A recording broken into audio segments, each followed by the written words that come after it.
We believe that he was actually waiting to assassinate one of our officers.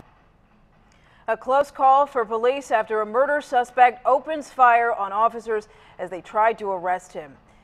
That suspect, wanted in a gas station murder, taken down by bullets and hauled away to the hospital. 10 News is on top of every angle of this story, including the criminal history that man has and his exchange with federal agents after a trip to Somalia. We go first to 10 News reporter Matt Mendez live in City Heights. And Matt, you talked to a woman who interacted with the accused murderer. I talked to a woman and she said the man was begging for water. You can see it's an active crime scene. Tape is still up. Investigators just wrapping up right now. They loaded a bunch of evidence into this white van. Police say the gunman had intentions of killing an officer. Ahmed Mumin was wheeled into the hospital on a stretcher after a shootout with police. Police say he's the same man who killed a customer during a gas station robbery Thursday. We've blurred one woman's face who lives in the City Heights apartment complex where Mumin was shot around 3 a.m. She said she heard 5 gunshots, then saw Mumin after he was taken down. He just had his hands up and he says, water, water, I need water, water. And that's all he kept saying. And from that point on, I closed my shade and went back in the room. Police say they'd gotten multiple calls. Mumin was trying to break into several apartments. Sadiq Khatib was just getting home from work and noticed Mumin coming toward him. He came running toward my door, and then my door was locked. Then he saw the door was locked. Then he went to the laundry room.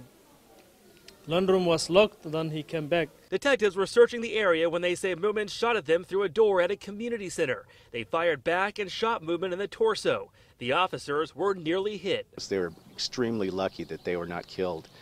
The rounds that came out of the door there narrowly missed both of them. Detectives had already been at the apartment complex conducting surveillance. They believe Mumin is this man seen in these surveillance pictures who held up at Claremont AM/PM Thursday morning.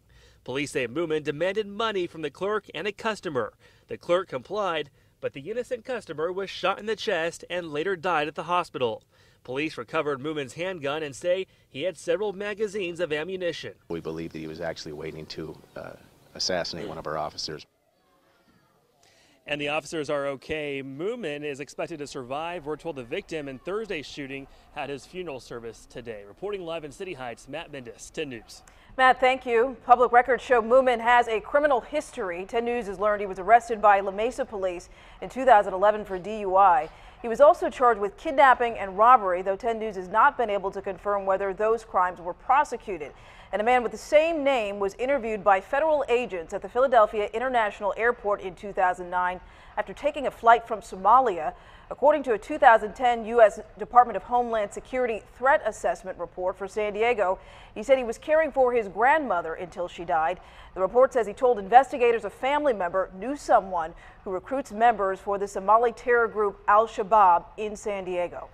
Records also show Mumin got a security guard license from the state in 2012. The license expired 2 years later and had no disciplinary actions attached to it. Stay with 10 News for continuing coverage of this story.